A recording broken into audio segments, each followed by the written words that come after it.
Hi. So lately, I found myself sharing more stories from my childhood with Gabe. So we were talking about friendship, about that feeling when you want someone to, just like you for who you are, not because you are useful to them or giving them something, and because you're trying so hard to fit in. You just want them to like you because you are you. And as I was talking to him, I started remembering my own childhood, especially in primary school. I remembered not really having friends and sitting by myself at the canteen. And sometimes the only children who came to sit with me at the canteen were the ones who wanted me to buy them food because they don't have their own pocket money. Then, after they get what they wanted, they would leave. And this is a little embarrassing to admit now, but I remember becoming so desperate to have friends that I started taking money from my parents' wallets. Just small amounts here and there. Enough to give me extra pocket money so that I can buy food and treats for the other kids at the canteen so I don't have to be alone. Because somewhere in my young mind, I thought, maybe if I buy my friends things, then they will want to be my friend. Looking back now, it sounds so sad and so dumb. But at the time, I was just a lonely little girl trying to belong and find a place and feel chosen. And honestly, I think my dad probably knew, or at least he must have suspected something, because he would leave his wallet lying around just where I could easily find it, with money inside, with cash. And sometimes there would be cash sitting conveniently in his office drawers. And he never confronted me about missing money. I'm sure he would have noticed. Maybe he knew I was struggling more than I realized.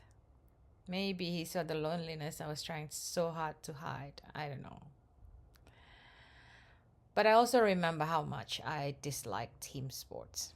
Not because I hated the games themselves, but because whenever it was time to choose teams, I was almost always the last one picked. Like the one that nobody seemed to want in their team. I remembered standing there while everyone else got chosen one by one.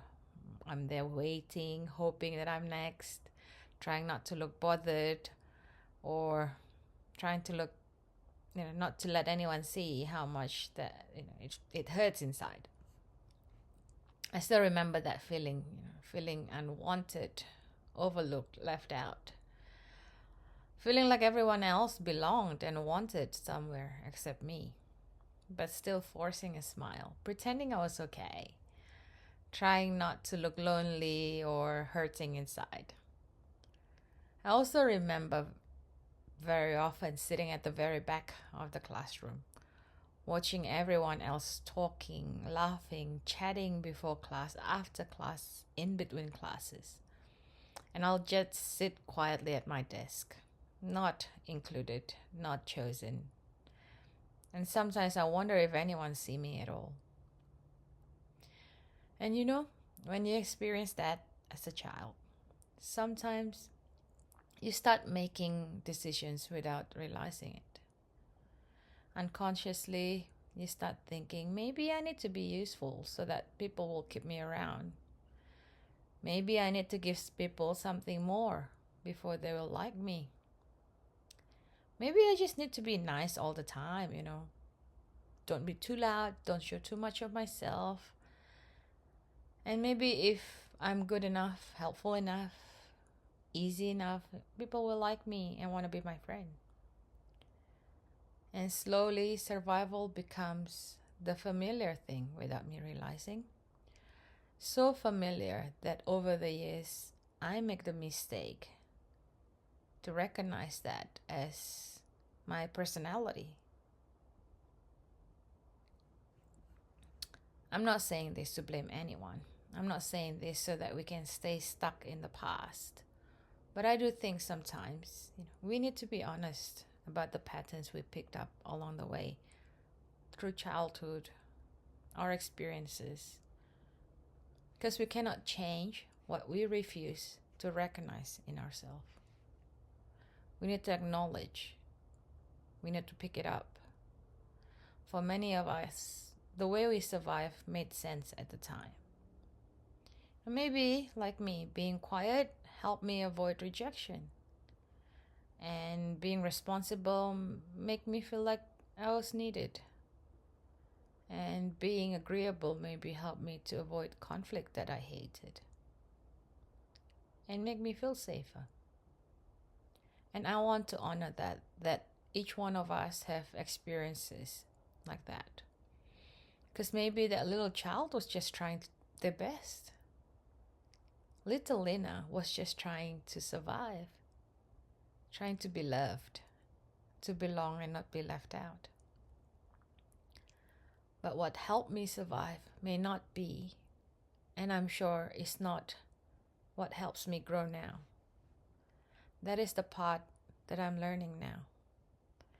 Because the same pattern that protected me when I was in one season can limit me in another season.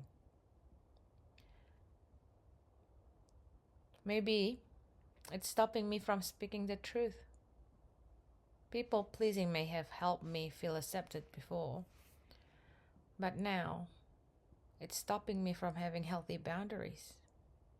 Me not being able to say no. Being the responsible one may have helped my family before, my siblings, my parents.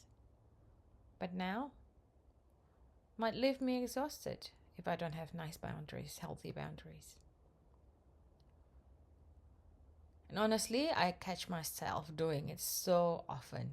I still shrink, worry too much about disappointing people, saying no to people. And I still stay quiet when I should be speaking up. And very often I still ask myself, am I enough? And then I have to remind myself, Lena, you're not that little girl sitting alone in the canteen anymore. You're not that little girl trying to buy friendship anymore. You don't need to do that anymore. You don't have to earn your place by being useful, by buying people things. And I have to remind myself that I can grow. I can speak, I can ask, I can be honest, and I can take up space to become who God created me to be.